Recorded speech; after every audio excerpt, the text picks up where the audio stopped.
ADHD അഥവാ attention deficit hyper activity disorder.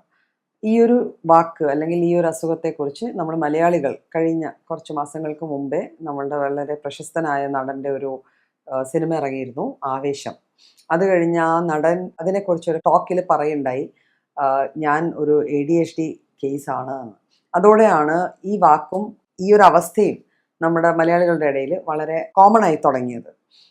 അതിനു മുമ്പ് തന്നെ എനിക്ക് തോന്നുന്നു കുട്ടികളുടെ കാര്യത്തിൽ വളരെയേറെ കൺസേൺ കാണിക്കുന്ന, വളരെയേറെ ശ്രദ്ധ ചെലുത്തുന്ന നമ്മുടെ മലയാളികളുടെ കാറ്റഗറിയിലുള്ള പേരൻസ് നമ്മുടെ അടുത്ത് വരാറുണ്ട്. കുട്ടിക്ക് വല്ലാത്ത പിരിവിരിപ്പാണ്, അടങ്ങിയിരിക്കുന്നില്ല, സ്കൂളിലേക്ക് പോയി കഴിഞ്ഞാൽ ക്ലാസ്സിൽ ഒരു സീറ്റിലിരിക്കത്തില്ല, ടീച്ചർമാരും കൂട്ടുകാരും ആയമാരും എന്നും അവനെക്കുറിച്ച് പരാതികളാണ്.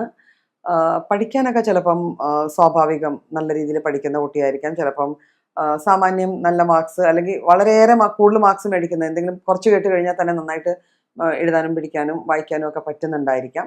എന്നാലും കൊണ്ടുപോകുന്ന പെൻസില്, ബോക്സ്, ടിഫിൻ, ബുക്ക് ഇതൊക്കെ കളഞ്ഞേച്ചും വരിക. അപ്പം ഇത്തരത്തിലെ സിംറ്റംസ് നമ്മളൊരു കുട്ടിയിൽ കാണുവാണെങ്കിൽ അത് ADHD ആയിരിക്കാം, ആണ് എന്നല്ല ആയിരിക്കാം.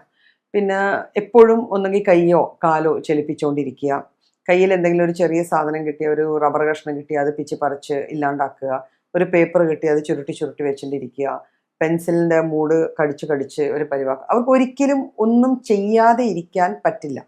അപ്പം അങ്ങനത്തെ കണ്ടീഷൻസിൽ വരുന്ന കുട്ടികളെ നമുക്ക് ADHD എന്ന് പറഞ്ഞ് കാറ്റഗറൈസ് ചെയ്യാം. പക്ഷേ ADHD എന്ന് പറഞ്ഞ് കാറ്റഗറൈസ് ചെയ്യണമെങ്കിൽ അതിന് കുറച്ച് നിബന്ധനകളും കുറച്ച് നോംസ് ഉണ്ട്.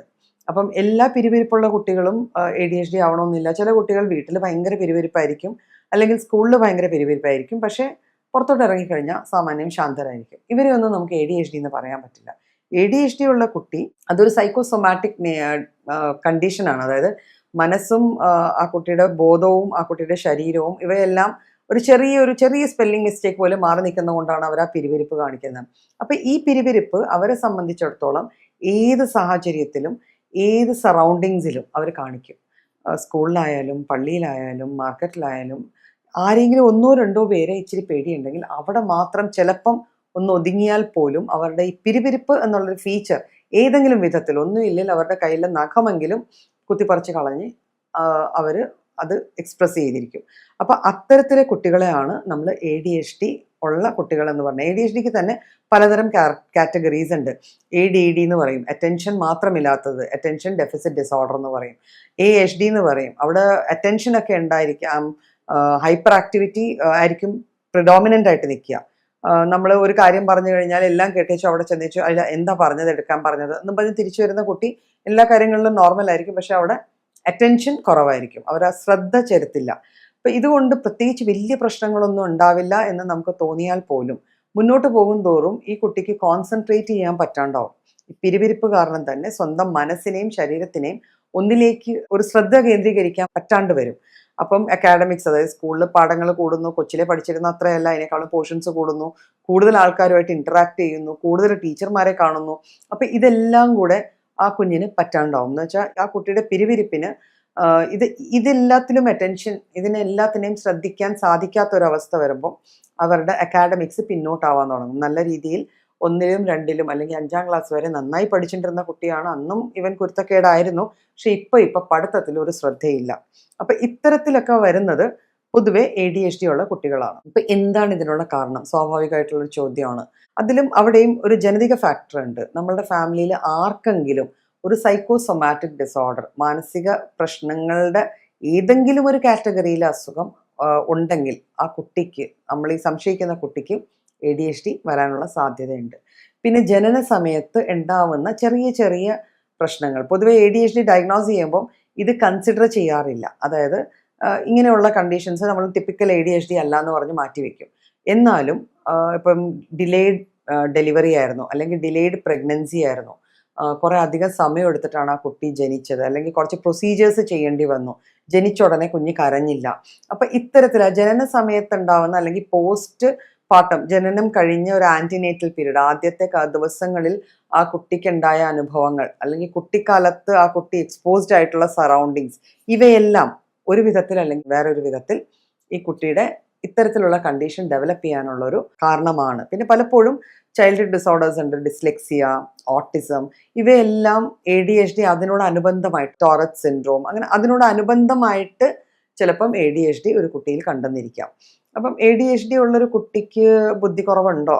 ബുദ്ധി കുറവുള്ളതുകൊണ്ടല്ല അവർ പഠിക്കാത്തത്, മറിച്ച് അതിൽ ശ്രദ്ധിക്കാൻ ഉള്ള ഒരു അവരുടെ ശരീരവും മനസ്സും വരാത്തത് കൊണ്ടാണ് അവർക്ക് അങ്ങനെ ഒരു അവസ്ഥ വന്നു ചേരുന്നത്. അപ്പം എന്തുകൊണ്ട് ADHD ട്രീറ്റ് ചെയ്യണം എന്ന ഒരു ചോദ്യം മനസ്സിൽ വരും. ട്രീറ്റബിൾ ആണോ?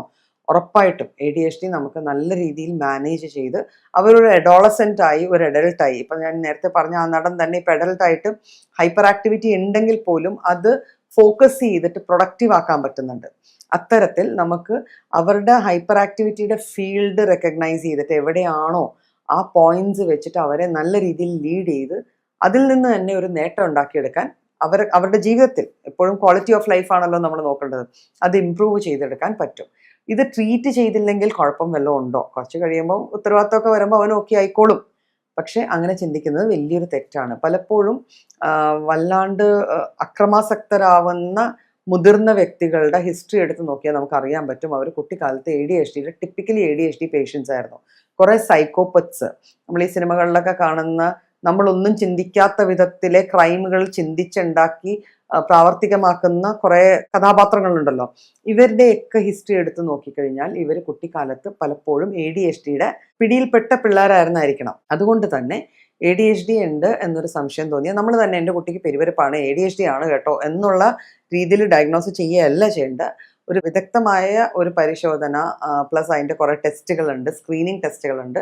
അവ നടത്തി കുട്ടിക്ക് ADHD ഉണ്ടോ ഇല്ലയോ, ഉണ്ടെങ്കിൽ അത് ഏത് കാറ്റഗറിയാണ്, ഏത് ഗ്രേഡാണ് എന്ന് അസസ് ചെയ്തിട്ട് ആ അസസ്മെൻറ്റിന് പ്രകാരം തന്നെ ആ കുട്ടിക്ക് നല്ല രീതിക്ക് ചികിത്സ കൊടുത്തു കഴിഞ്ഞാൽ ADHD എന്നുള്ള കണ്ടീഷൻ ഓൾമോസ്റ്റ് ഒരു പൂർണ്ണമായിട്ടും മാറ്റിയെടുക്കാം. ഇൻ ദ സെൻസ് അവരുടെ ക്വാളിറ്റി ഓഫ് ലൈഫ് നമുക്ക് വളരെയേറെ ഇമ്പ്രൂവ് ചെയ്തെടുക്കാൻ പറ്റും.